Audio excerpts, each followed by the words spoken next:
शादीशुदा प्रेमिका से मिलना युवक को पड़ा भारी।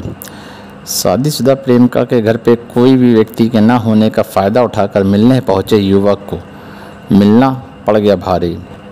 इसी दौरान प्रेमिका के घर वाले आ गए और कमरे से जब किसी व्यक्ति के आहट सुनी, आवाज़ें सुनी, तो उन्होंने कमरे में आके छानबीन की, लेकिन पूरे कमरे में वह व्यक्ति कहीं भी नहीं मिला।